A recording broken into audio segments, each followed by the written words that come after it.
Hello, everyone, and welcome into another episode of the Big Blue News Podcast. Of course, I'm your host, Chris Beasmore. We've got our co-host with us, Nolan Fleming. How are you doing?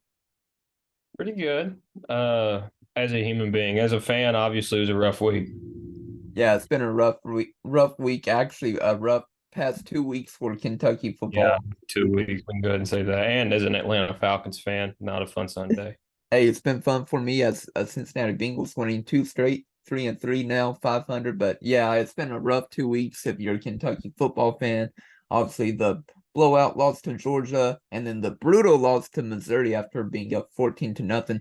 We'll talk about that a little bit later on the podcast, but right now we're going to talk about SEC Basketball Media Day. It was going on today, and John Calipari had a lot of thoughts that he sent out to the media, including talking about Zvonimir Ivisic, thinking he'll be eligible and other stuff. So let's get into it. I don't know if you got a chance to see everything, but Yeah, uh, I saw a good amount. yeah, Yeah, he did the same Cal thing. Let's just be honest. I'm going to say a lot of things, but really not say all that much. It's just kind of the way he is. But the the car salesman. yeah, he is a salesman. Uh, Love Cal. Please don't cancel me on Twitter just because I said that. But it was kind of the same thing we've heard at the event from him from the last decade. Mhm. Yeah. A couple of things I want to get into. So basically during UK Pro Day on I think it was last Wednesday, he talked about the timeline for Aaron Bradshaw and Ugonna Onyenso on when they'll return from their injuries. He said last Wednesday it should be 4 to 5 weeks, but then he said today during SEC Media Day, oh no, Nolan Fleming just left, but I'll get into it some more. He said um that there's no timeline right now on when they'll return, and basically John Calipari admits that UK, the staff will monitor them by a week-to-week basis to see when they'll return eventually. Yeah, we need them back, obviously, but at the same time, I think if we don't have them by the beginning of the year, I think we're in good hands. Yeah, I think so too. And then like I said, there's three hurdles right now with the big men, obviously. Right now with Aaron Bradshaw and Ugonna Onyenso, so that's two trying to return from their injuries. But also, he talked about Zvonimir Ivisic. He has not been cleared yet by the NCAA. He said in SEC Basketball Media Day, and obviously, we don't want another Enes Kanter situation, so hopefully that won't happen. But John Calipari also admits that he is pretty high that he'll be accepted by the NCAA to play Yeah, this. we're positive on this podcast at the moment. We'll get negative later, but we're positive right now. Mhm, I think we'll get him. I think it'll be fine. mhm. I don't know anything, but I think we'll be all right. Yeah, and here's a quick soundbite though with what John Calipari had said about Zvonimir Ivisic and the NCAA situation right now. He's done well with that stuff. That was done well in advance. The normal procedure when he shows up on campus, they go through the other stuff, which is eligibility and all that. But knowing that he played on a development team and the club he was in and all that, I feel good. But they got to go through the process of doing it. But yeah, so like John Calipari said, the NCAA they have to go through a process to approve Zvonimir Ivisic, and once that process comes through, he'll either be accepted or denied by the NCAA, and hopefully he'll be accepted, and hopefully it won't take too long because we're a little less than a month away until college basketball season begins. That's crazy too, and it's not even. We're literally like 2 weeks out right now. Like that's crazy. It Mhm. really went by fast. It. Uh, Calipari has been burnt by the NCAA a few times. Everyone knows, but Mhm, let's just hope this isn't one of those cases. I don't think it will be. I think we're going to be all right. Keep mhm. the faith. Yeah, keep the faith. I mean, that's one of the reasons why Shaden Sharp didn't play in the spring semester because nobody knew if he was eligible or not. And then Mhm. obviously come come after NCAA basketball, he goes to the draft and we're like, how? How? Yeah, he graduated in October. Yeah, he graduated in October. But yeah, that was also one of the reasons why Shaden Sharp didn't play at Kentucky at all, but sadly he didn't. But to continue to talk about Zvonimir Ivisic a little bit, he also said on SEC Basketball Media Day, John Calipari says that he will start contact tonight during practice for the first time. So since being on campus for a week, he hasn't been basically playing with the team with like contact drills at all. Right. Yeah, it's just a part of the process. You think so? Oh yeah, you just gotta get it. You gotta get him integrated. You gotta get him in. I think he's gonna be good.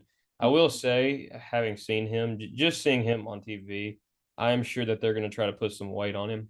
Yeah. Because he is not very big. Obviously, he's tall, but he's not very big. So there could be the tendency there. Just think of play style here that he could get bullied down low, by some guys. Like, I mean, it's like kind of like Damian Collins. Yeah. Maybe not quite that bad, but closer to it than probably the coaching staff wants it to be. Yeah, Damian Collins though was also way shorter than Zvonimir. He was like 6'10" or 6'11", but I'm just saying the scrawniness and all that stuff. Like he was like 3 pounds. Yeah, I know what you mean. But yeah, it'll be interesting to see what happens. Obviously, I was at Big Blue Madness. I was at the blue carpet showing, basically where all the women's and men's basketball team they walk through, acting like a celebrity where, the media are taking pictures of them. And I saw Zvonimir come through, and holy moly, he was so tall and everything. I'm like, how tall are you, man? He's huge. He's got to be. Is he the tallest guy we've had here under Cal? He might be. I think I saw a recent post about that. I think he's like Todd being the tallest. I would have to find the post again. But Who would be the tallest? Let's think here. Let's think without even looking at that. Who would be? Name uh, really tall players that Calipari's had here. Isaac Humphries, Isaac Humphries was really tall. He was like what, 7'1"? 7'1". But then you've also got Ty Wyndham, maybe. Ty Wynyard was really tall. Cauley Stein was also like 7 feet, 7'1". He was tall. Yeah. Other players who were 7 foot. I don't know everybody right off the bat, but 7 foot. Willie Cauley Stein, Dakari Johnson, Isaac Humphries, and Olivia Sarr were all 7 foot. I always forget Dakari Johnson was 7 feet tall. He really, when you look at him, does not look like he's 7 feet tall. Yeah, he looks like 6'10" or something. Yeah, he had a bigger frame. Yeah. But yeah, I think he's going to be like one of the tallest players, and hopefully he can gain some weight. And if he gains some weight, he's going to be able to bully people in the post, man. Yeah, he could. But I hope that Cal doesn't try that. I hope that they actually let him play his style, which is like kind of the mid range a little bit, the pick and pop. Three. So please don't Scal Labissiere him.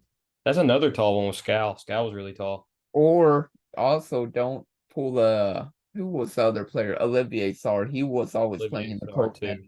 But yeah, Olivier Sarr was more of a mid-range guy. He wasn't back to the post or back to the basket type of player.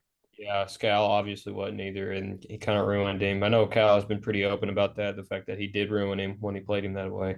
Yeah. Because he did.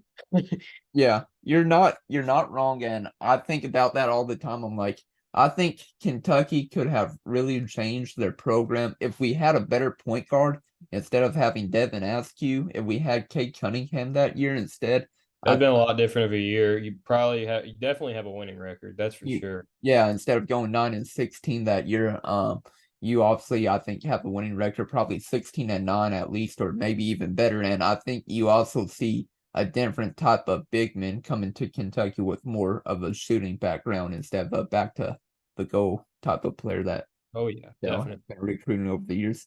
Yeah, I agree. Isaiah Jackson, he's another one that was really tall that I think that we just forgot about.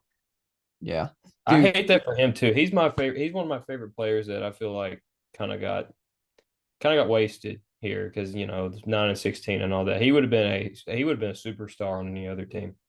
Yeah, I agree with you 100%. I mean, yeah, if Isaiah Jackson was on any other team, that team would have easily probably gone to at least the Elite Eight with him on the team. I mean, probably add him to, last year's roster with Oscar Tshiebwe or something. Yeah, we could have been really good, or Yeah. even if he stayed an extra year. Yeah. That Yeah, I wish he could have stayed another year. Obviously, he was ready for the NBA though, and we can't forget about Aaron Bradshaw. He's also 7'2", so can't forget about him as really well. tall too. Yeah, Yeah, so I've seen him around campus a couple of times. He's huge. is he walking around with a boot? No, not right now. He was in a boot like a month ago, but he's Oh, not anymore. oh, Last time I Nolan saw him. Fleming with the inside scoop right now. Yeah, not in a boot. There you go. Yeah, he's not in a boot. How about Ugonna Onyenso? Yeah, he's in a boot. He's still in a boot. Ah, dang. At least one of the two players are out of the boot right now. Yeah, that's good news. Yeah. And then another thing I want to get into, John Calipari. I don't think he was trying to throw shade at the administration at all, but he was talking about the difference between, basketball coaches winning games and then administration winning championships.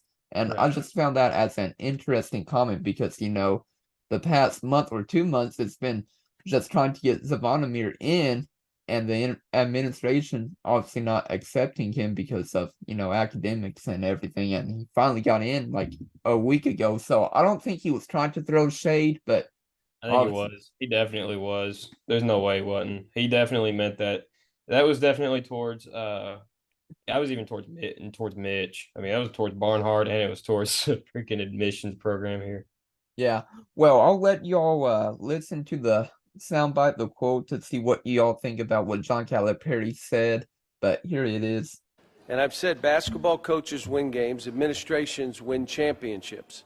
And what's happened here, all these schools have invested in men's basketball and women's basketball. They've invested in facilities, they've invested in arenas, in coaches' salaries, in recruiting, and all the stuff that you need to be good. I've been a benefactor when I was at UMass, Memphis, and here. We all know the commitment and what basketball means to the state of Kentucky. So I've been a benefactor. What's happened now, Jimmy Dykes said there was 2 or 3 teams when you first got in the league. Now there's 9 or 10 or 11. I said, yeah, because the schools are committed to it. And they're committed to this. And it makes every game a hard game. I mean, arenas are packed. Players are getting drafted. And it's not just our players. Now you got other schools having draft picks, so it's an exciting time in the SEC. But yeah, John Calipari said he was a benefactor from being at UMass, Memphis, and Kentucky. So basically, like I said, I don't know if he was trying to throw shade. Nolan was saying that he was throwing shade to the Athletics with Mitch Barnhart. Obviously, the problem with right now with John Calipari and the administration is he wants a new practice facility, but UK won't allow that as well. That's another problem. John Calipari. Yeah. Yeah, I definitely think that was shade thrown. I don't know anything about the new facility. I'm sure there's something of you need to win and then we'll give it to you. I'm sure that has something to do with it. Yeah. Just logical here. But yeah, I think he was definitely throwing shade because I'm sure, and he has every right to be honest. I'm sure he's pretty annoyed right now with the administration and with admissions because I would be annoyed too if I was him. Yeah, I like you said, I would be annoyed as well. I mean, over the years, he's trying to get a new practice facility. New dorms too. That's a big thing. I New know dorms. Oh yeah, a lot of they need those. They yeah, need. a lot of recruits hate the dorms. Obviously, I've never been inside where the players live, but I've seen the outside of it. It doesn't look too pretty. I'm like, Not as good. It's not even as good as the ones we have. Like everyone else on campus. I think they do need to be better, a lot better. yeah. I mean, at WKU, they actually built a dorm strictly for the freshmen and sophomore because sophomores at WKU. So basically for sports athletes and everything because basically you have to live at WKU as a freshman and sophomores at the dorms and everything. So basically by the time my sophomore and junior year, they actually had a dorm built, for the incoming college student athletes freshmen. So I think that's what they need to do. The new dorms though at WKU, they are very nice. not all student athletes obviously live in that dorm. Obviously, other freshmen live in that dorm as well. Mhm. So I think that's what they need to do. Obviously, build new dorms for the student athletes to live in because they need nicer dorms as well.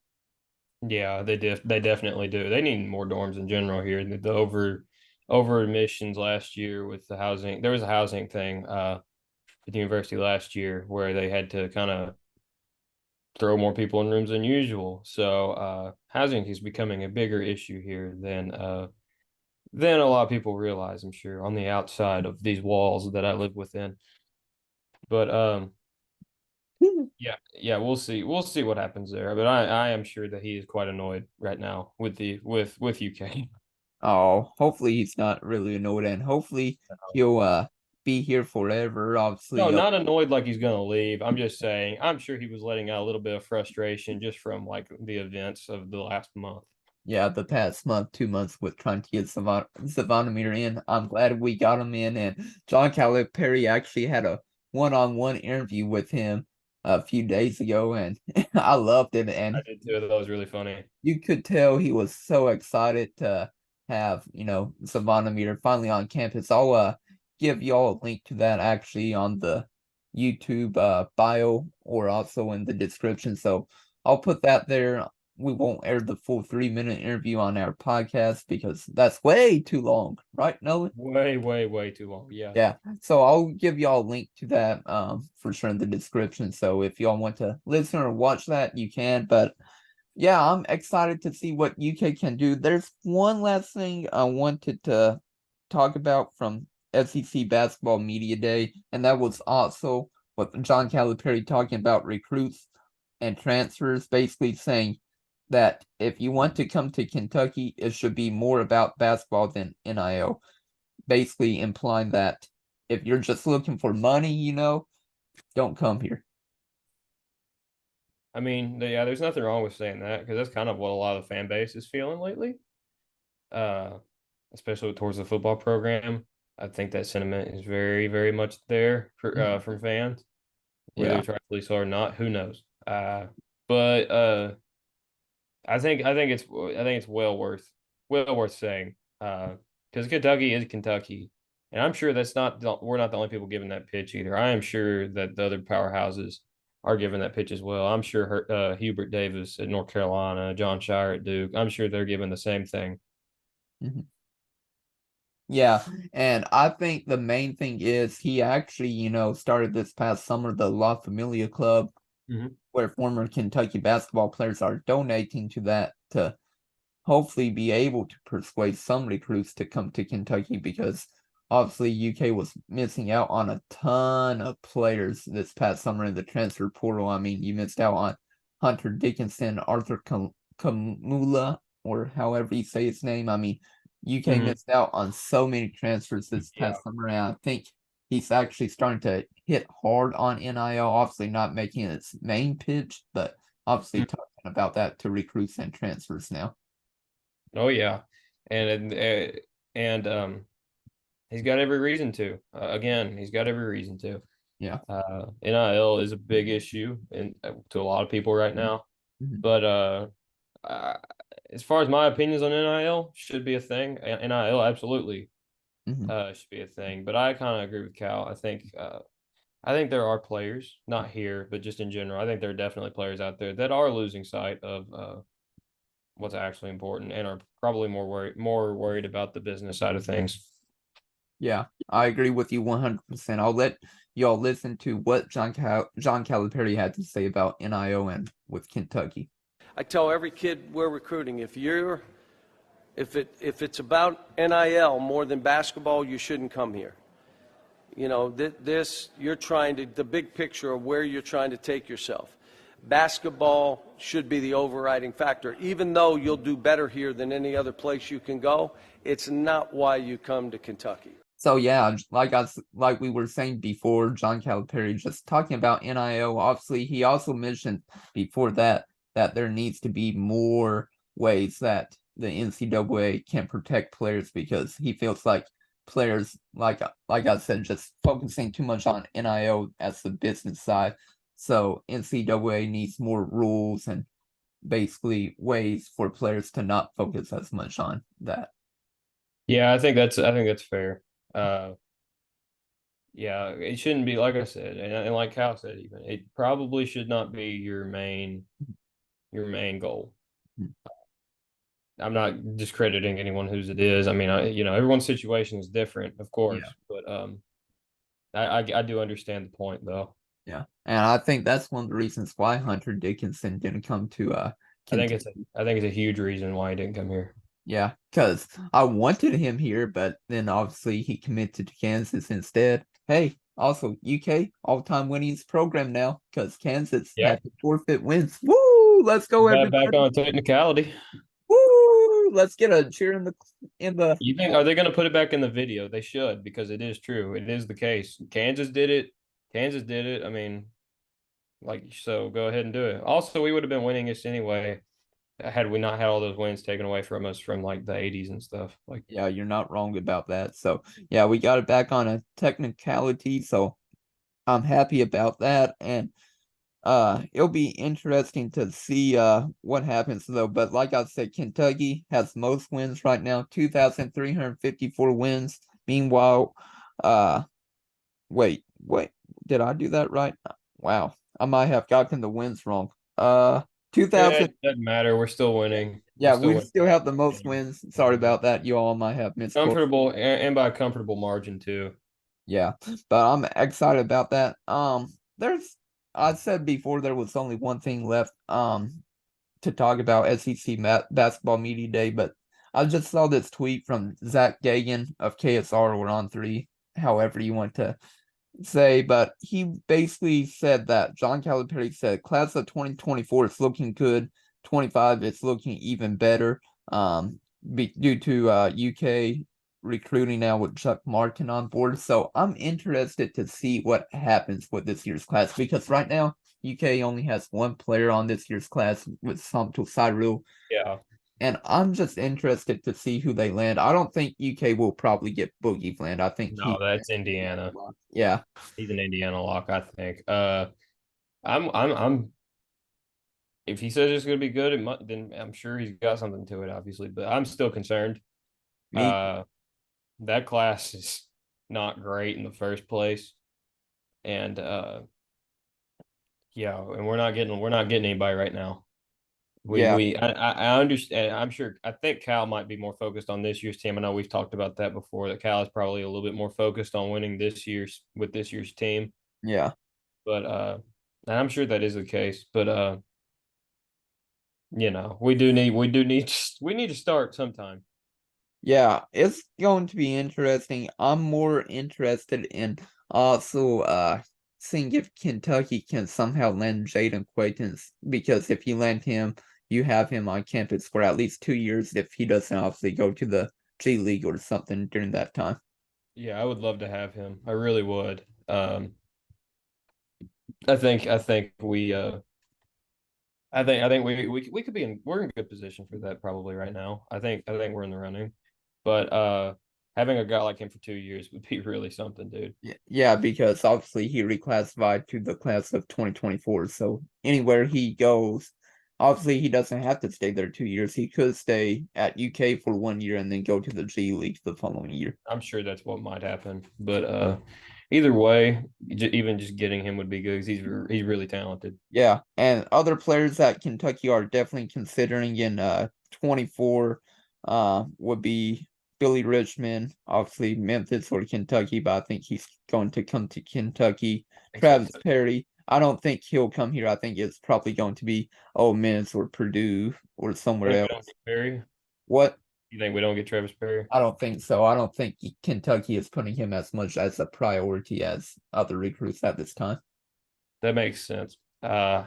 You think Missouri's still in that running? I was wondering if Missouri was ever going to be an option. Yeah, I think it's more going to be either probably Ole Miss or Purdue. Obviously, things can change, but I think those are probably his top two schools, I would say, at this time.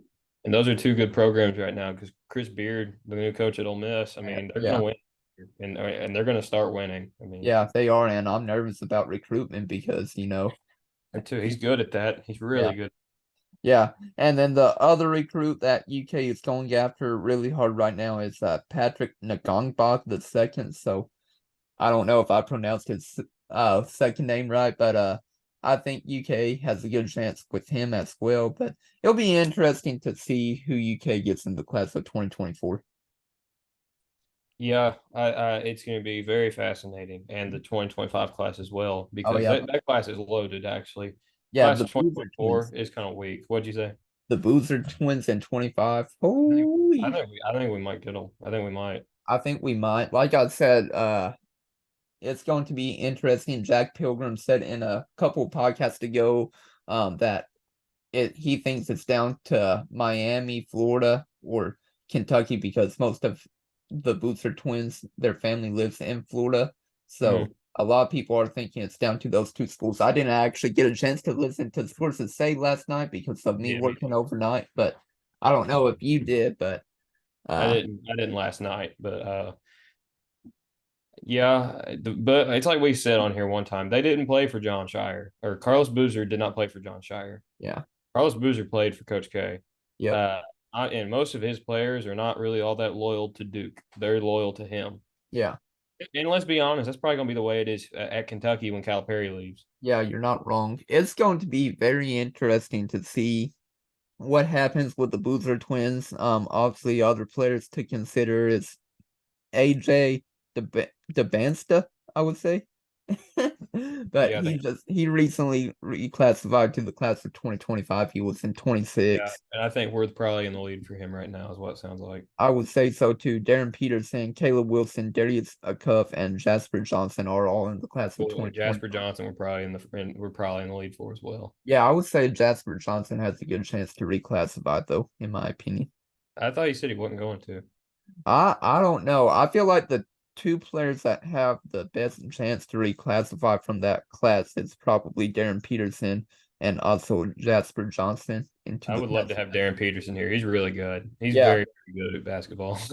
yeah, me too. I mean, it's going to be interesting. The fall signing period will be running from November 8th through the 15th. So, man, it's coming up very soon. In like Mhm. 3 weeks from now, you'll start to hear players signing to their program, and hopefully Kentucky can add 2 or 3 players during the early national signing day period.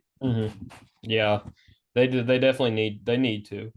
They Yeah. need to start getting on it. But let's transition. Yeah, let's talk about finally some Kentucky football. We've been talking about enough of Kentucky basketball, and like I said early on in the podcast, the past 2 weeks it's been rough for the Kentucky Not football fun. program. We went from being positive to now being negative about the program. Obviously, uh, everything hasn't gone too well. UK up 14-0 against Missouri, and then you get outscored 38-17 in the game. I don't know how that happens, especially when you're at home at Kroger Field.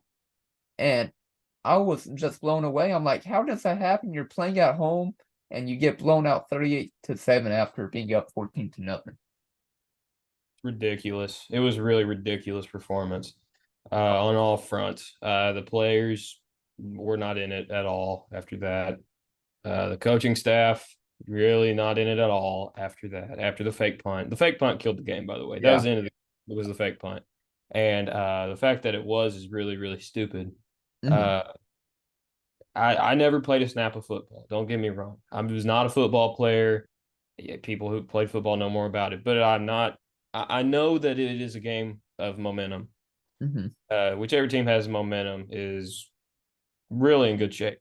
But and when that happened, you could feel the momentum not only come away from the Kentucky sidelines, but also just the stadium. The stadium felt gutted after that. You feel Yeah. like the air had been sucked out of everybody. Yeah. Even though they were still up 14-7 at that point. Yeah, but I think everyone knew in their heart of hearts that that was the turning point. That Yeah. something was getting ready to happen. Yeah. Uh, because if you're pulling that off, then Yeah. it might just be the way it is. Yeah, and the craziest thing also was with how undisciplined the team was again this week against Missouri, or I should say this past week against Missouri. The back-to-back weeks, both the teams have been undisciplined against Georgia and also Missouri. So Yeah, it's absolutely stupid. I'm really, really tired of watching that. Again, not a football player or anything like that, but we are here to speak our minds, I guess. I'm really tired of watching Kentucky football teams be undisciplined and act like they're better than everyone. yeah. Uh, we are better than teams. Yes, that is true. We are not Alabama. Let's just be honest with ourselves for a minute. The way our guys were talking on Saturday, after even when they were down like 14, hmm it was 35-21. We made a tackle. I had a guy make a tackle after like a 2 yard gain. I don't remember who it was specifically.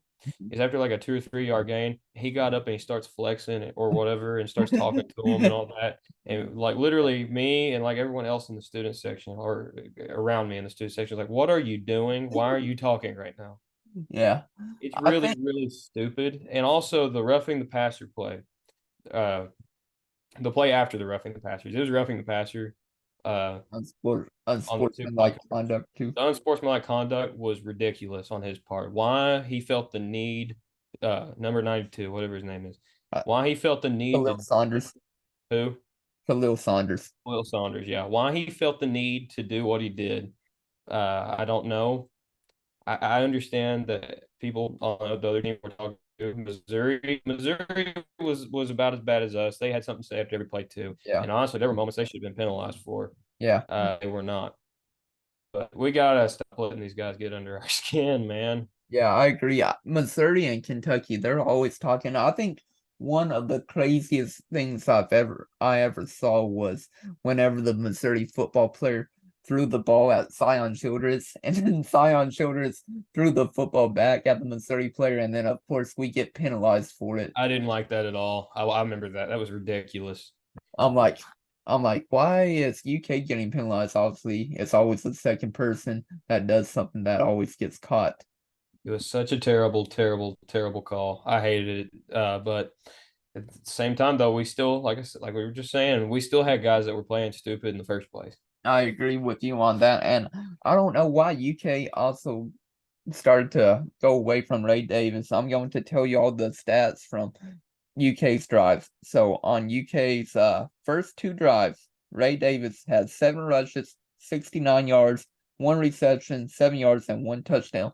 UK's last 11 drives, he had 11 rushes, 57 yards, 0 rushing, and receiving touchdowns. I'm like, why go away from him? I'm like, he was doing so well for, UK. I have no idea either. It was he's the best player on the team. Let's just be honest now, and it's by far too. He is the Yeah. best player on the team. I don't understand why we went away from him either. I really don't. Of all the players to go away from, he's last on the list. I feel like we won't do that again. I have a feeling that against Tennessee, we're going to run the ball a lot. Yeah. Because our receivers are having a very hard time Catching the ball. I think we did a Twitter space, which was fun. We need to do those more. Yeah. I think we should do that more too. But it is what it is with the receivers now. This is going to be what it is. And same with Devin Leary too. Same with Devin Leary. It is what it is, and it's just not going to change. So you might as well just do what you're best at. You have a running back who's probably going to play in the NFL. Yeah. You could say he could potentially be the best running back at Kentucky. Obviously, I know if he had more than a year, absolutely. Yeah, obviously Chris Rodriguez and Benny Snell Jr. were here for 3-4 years, So obviously, if Ray Davis was here though for his whole UK football career, I think you could potentially say he's the best back under the Mark Stoops era. Obviously, you could say he's been the best running back in one season era. You could say. Yeah. Oh yeah. Definitely. But we got a lot of issues right now. We have a lot of issues that we're gonna have to take care of. Yeah. Stoops is gonna have to take control of the team. I think it is pretty obvious that he doesn't have. I'm not saying he doesn't have control of the team, but he doesn't have as much control of the team as he might need to have. Yeah. And I want to talk a little bit more about Ray Davis. As I was saying, the final 11 drives for Kentucky only had 11 rushes, but in 3 of the 11 drives, he didn't even touch the ball, and in 6 of the 11 drives, he only touched the ball once. Not good. I'm thinking to myself, so 9 out of the 11 drives, he either touched the ball once or 0 times. I'm like, why? I get it that they went away from him towards the end because, of course, UK was down. Yeah, down by. If you're getting beat really bad, you got to. But Yeah. I don't get it either, man. Yeah, I think I think we were still up 14-0 at that time, but I think the drive that we had that we went 3 and out, I did not like the play calling. I do like Liam Cohen, but I did not like the play call. I think 1st and 10, we went for the big long shot at the very beginning to Barryon Brown. Obviously, that didn't Like happen. that. Then it was 2nd and 10. I think you ran the ball with Ray Davis, and then it was like 3rd and probably 6 or something, and then we go 3 and out. What I can't believe is how good that first quarter was, and then Yeah. the rest of the game. It That first remi- quarter was everything that it should have been. yeah, it reminded me of Vanderbilt, honestly. It really did. Obviously, we won that game. Cohen again called a good game, I thought, for the most part. Mhm. Players just were not executing. Yeah, There's nothing he can do about that. People can talk about the slowness, and the slow pace, by the way, is going to have to change next year. yeah. It can't change this year because we're too far in. We're too far gone. It's not Hey, going to. it could change by week. No, it ain't going to happen. And I think I've said it before. I think that's just a Stoops thing. I know there's the whole thing that he doesn't make play call and all that. I believe they don't play call, absolutely. But he definitely, because he's the head coach, he definitely makes clear how he wants to play his offense. And it is obviously he wants to play slow. He wants Yeah. a really slow pace, ground it out, ground and pound game. Yeah. And that is fine to an extent. It was fine in 2018 and it was fine in 2019 or Yeah. whatever. 2021. Well, we didn't really do that in 2021. Yeah. But football has changed drastically in that short of amount of time. Yeah, it has changed a lot in the past 5 years. It's more now passing, and now running backs aren't even getting paid in the NFL. I mean, so many players, so many running backs, they want more money. Obviously, Jonathan Taylor finally got an extension with the Colts, but it's happening constantly more often that running backs aren't getting paid at all in the NFL. I'm not saying don't run the ball. Obviously, run the ball. We need to run the ball more. But we need to stop being slow when we're not. Yeah, I agree with you on that. We'll have more with the podcast, so in a second, but here's a word from our sponsors. Before we get back into the podcast, I would like to announce our partnership with PrizePicks. It is a daily fantasy sports app that's completely legal here in Kentucky, and you can download it on your phone, PrizePicks, and also on your desktop, prizepicks.com. It is a great app. You can choose between 2 to 6 players and can win up to 25 times your entry. And they will also give you 100% deposit back up to $100. So if you put in $100, PrizePicks will give you $100 back, making it $200. It's a great app. I really enjoy it.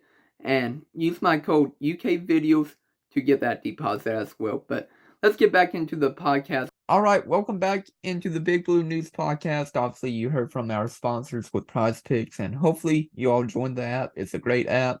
I would highly recommend it. But yeah, let's get back to talking about Kentucky football. They've lost 2 straight. We're obviously on the bye week right now, so UK has some time to rest up and then also hopefully be able to play some disciplined football against Tennessee. One thing Mark Stoops talked about in his show on Monday on the radio show is the players basically had a players only meeting that happened. So I don't know if you want to take that as a good or a bad sign as a team, but usually if that happens, usually there's some bad chemistry going on, but also it could be a good thing because the leaders are actually stepping up and trying to show some leadership in the locker. And I'd lean that way. I wouldn't focus too much on the bad chemistry because I mean I'm pleased to see that there is like at least some sort of action being taken if there is bad chemistry. I mean that's a good thing. And that means you have leaders on the team who are noticing that and are willing to lead the charge. And that's a positive sign. Whether it gets us wins or not, that's a different thing. But it is good to have leaders like that. Yeah, you're not wrong. And I think it would have been a completely different story if UK was able to defeat Missouri. And obviously, I thought the way it was going 14-0, I thought it was going to be a blowout. I thought UK was I really did. I thought it was going to be 31-13, but obviously, like you said earlier on in the podcast, that fake punt that led to that touchdown just killed the whole momentum for Kentucky. And obviously, in football, it's a game of inches. In basketball, it's a game of runs, in my opinion. Yeah, I think that's pretty accurate. Yeah. And then obviously one other stat I want to hit on for Kentucky football, they had more penalty yards, 122, than passing yards at 120. Now, That's unacceptable. It's yeah. unacceptable. It's what we were talking about with the pass game. And that's not Liam Cohen's fault. And I don't even know how much of that's really Devin Leary's fault. Because honestly, he had some good passes. I still think Mhm. that were being dropped. Yeah. There's nothing he can do about that. Yeah. And Uh, Anthony Brown Stevens, he had two catches that he should have caught, went right into his arms, and he just missed them. Obviously, he got his first ever career touchdown as a true freshman, so shout out to him on Saturday. But obviously, he also had two big key catches that he dropped that were on third downs, I believe. That could have been that it could have even changed the game. Yeah. Yeah, and then another thing I want to hit on is just Andrew Phillips. He got bullied basically the whole game. Obviously, he was the person that led to the fake punt touchdown. He also got that defensive pass interference, which I thought could have potentially been offensive pass interference. I'm like, I how? thought it was. I thought he got pushed down, is what I Yeah, thought on that. because he fell down. I'm like, how do you call that? Defensive pass interference.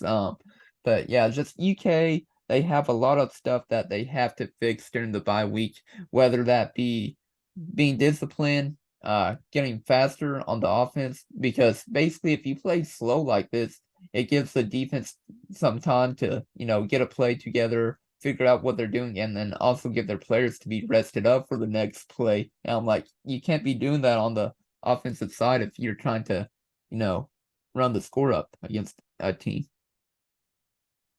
Yeah, you really can't, especially. But it's just again we shot ourselves in the foot. Let's just we can say and talk about all sorts of plays and moments in that game, but the ending result of them was that we shot ourselves in the foot. Yeah, And it's really frustrating. It's yeah, really frustrating. you're not. Uh, you don't see. I mean, Georgia's not doing that. The best teams don't do that. Yeah, Brock Bowers also out 4 to 6 weeks and potentially could be missing the rest of the season with the Yeah, and I Georgia. really just even though they're Georgia, I really had to see that because I think that guy is something to watch. To be Yeah, honest with you. he is for sure, and he definitely won't be winning the Heisman sadly anymore. But Yeah. the Well, all the one best to Brock Bowers. Yeah, but the one crazy stat, obviously Missouri was about to score at this time, but UK, they did have the lead going into the fourth quarter. They were up 21-20. Obviously, Missouri instantly scored a touchdown with like 1 minute into the fourth quarter, like 14 minutes left in the game because they were, on UK's goal line. And I'm thinking to myself, that's the wild part. UK did have the lead going into that fourth quarter, 21-20, and then obviously they lose 38-21 at the end. Right. Yeah, just like you said, it's very just very annoying. It's Mhm. just very annoying. We have to be better. Yeah, it's crazy. Just letting up 17 points in that fourth quarter. Letting up 17 points in a fourth quarter was Or, ridiculous. Or or 18. What was it? Was it 18? 18, yeah, 18. I mean, my bad. Yeah, they had 20, and then in the fourth quarter they had We were 18. up, we were up 21, 20 in the fourth quarter. Yeah, We were up but 20. obviously they were about to score though, as Yeah, well. but still, we were up in the fourth quarter, Yeah, and we lost by 17. yeah, It's the closest 17-point game I've ever watched, by the way. But yeah, had we won, it would have been a different story. We would probably still have a lot of hope in the team. A lot of people giving up on the team. I don't think you should. I think there's a chance for this. There's still a chance for them to do something. yeah. I don't think you should give up on the team as well. Never give up on the team. And because they're UK, you just shouldn't give up on them. Hmm. But I understand not being as excited about it. Yeah, That's entirely reasonable, and I'm not as excited about it. You're not either. Whether you yeah, know it or not, you don't have the hope that you once did. yeah. You're Uh, not wrong. but that's because that's a reasonable thing to feel. As a matter of fact, it's probably the only logical thing to feel right now. Yeah, But I mean, I mean, last year I wasn't as excited about Kentucky football after they took that loss to Ole Miss last year. There, obviously, I thought they were going to probably lose that game, but the way that they lost, during the game, just Heartbreaking, the season, yeah, gut wrenching. yeah, gut wrenching. Yeah, Just to be able to have like a touchdown taken away last year whenever Dane Q had that touchdown, but Berryon Brown wasn't set, and obviously you could blame Berryon Brown or Will I still Levis. don't. And I still don't believe that was a good call either. I think that was a bad call. I don't see how that was really.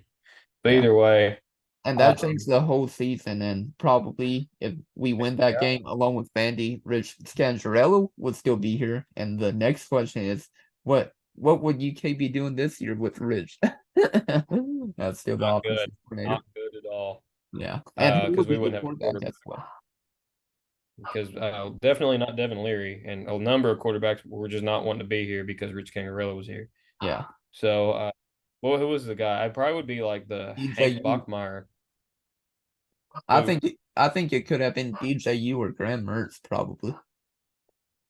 probably you because probably Uyunglele, however you say the last name. Yeah. It probably would have been most logical because I think him and Rich were close.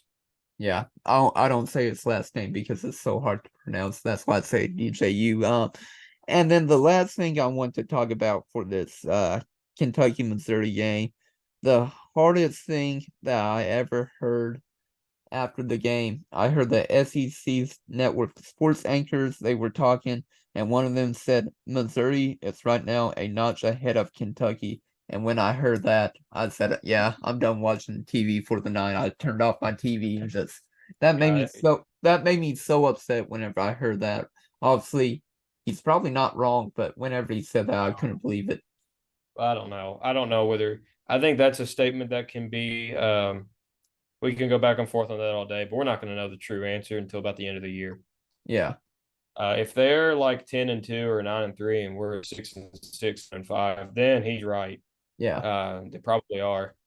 If we're like 8-4 and they're like 10-2 and 9-3, then maybe not, because then you can look at like, oh well, we went 8-4 this year and 7-5 last year, and we've been consistently good. Y'all mhm, have this one year. yeah.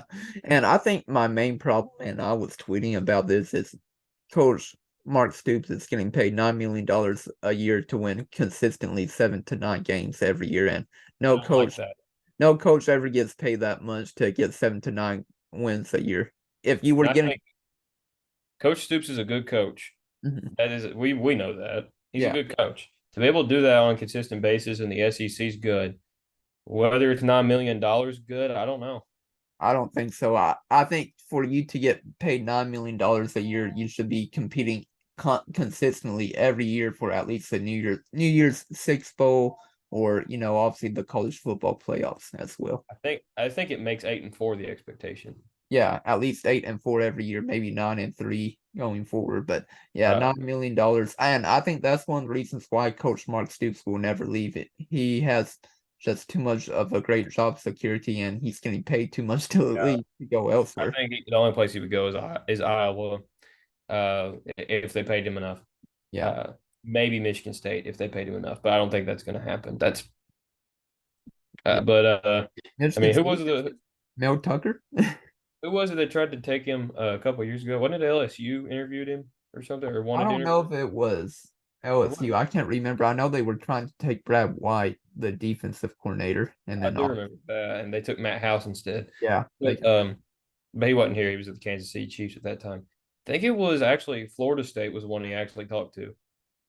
well, I know he was the defensive coordinator there before coming to Kentucky. I can't remember what school, but Yeah, in 2019 when they hired Norville, I think he supposedly had some sort of meeting with someone from there. yeah, I But can't remember that actually. But yeah, no, obviously, I don't think Mark Stoops will ever leave. I think his job security is just too high, along with how much he's making right now. I wish he could be making less, but obviously, it comes down to coaching, and then also, as he would say, we need to pony up as well, because if we pony up, yeah, he we'll better get get ready.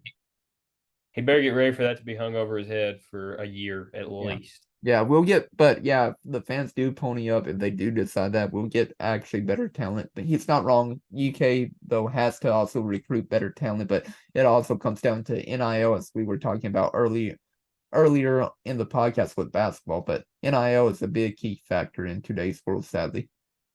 Football, especially. Football almost seems to be more so. Yeah, it's because you have like 100 players on your roster. Maybe not 100, but you still have Oh, yeah. a big roster. 70, it's 70 something, isn't it? 70 right on, I think. Yeah, But something like that. basketball is still the traditional powers are on recruiting at the moment, even Kentucky, Yeah. Duke. But football, it's really, really kind of changing a little bit.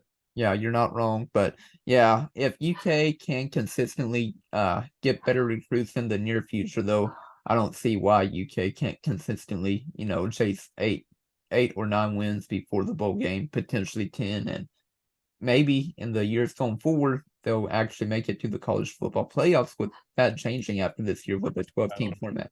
I don't know. I still don't think it's more plausible than it was, but I still don't think it's like destiny or anything. Yeah, especially with, Tennessee and Oklahoma also joining.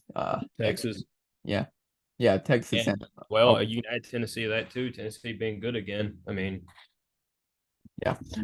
I don't think, honestly, legitimately, and I mean this. I don't think any of us realize the major effect that Tennessee actually being good again is going to have as well. Yeah. I think that's going to have a major effect on things. Yeah, it'll be interesting to see because Josh Pupil, he's a great head coach for Tennessee, and UK plays Tennessee next week, so we'll see what happens with that. Let's end the podcast real quick. What do you think UK's final record will be before the bowl game right now? 7-5. I'll go 7-5. I'm really pessimistic though, so I'm being nice with 7-5. 6-6 and 5-7 is and not making a bowl is entirely possible. Yeah, I think we win 1 or 2. I think 6-6 or 7-5. Yeah, I mean, before the season started, I predicted 8-4, and I thought going into the bye week we would be 6-1 at this time. Obviously, we would have beat Missouri, so I thought, yeah, we're going to win, 2 more games after the bye week. But yeah, I think I'm with you right now. I think we'll finish up the season right now 7-5, and I think we'll probably get wins. I think we should be able to beat either South Carolina or Louisville, I would say, for sure. Yeah, I think we'll beat one of them. I still don't know about Mississippi State. Yeah. We just haven't. History's not on our side, man. Yeah, we haven't won there since what? We've 06, never won there under Mark Stoops. under Mark Stoops. Yeah, I knew that. So I don't know. It's really going to depend, man. Yeah, I think, like I said, 7-5 or 8-4. Hopefully, we're both wrong, and UK goes 9-3. The only other loss that they suffer this season is against Alabama, but we'll see what happens. But I hope y'all really enjoyed listening to this podcast because we talked a lot. I mean, we've almost probably been talking for an hour, just talking about Kentucky basketball, talking about this upcoming year's team along with recruits, and then also this past week with Kentucky versus Missouri in football. But I hope y'all enjoyed this podcast. This is Chris Beasmore signing out, Nolan Fleming as well. You can obviously watch our podcast on YouTube or listen to them on Apple Podcasts and Spotify. But thank you all again for watching and listening.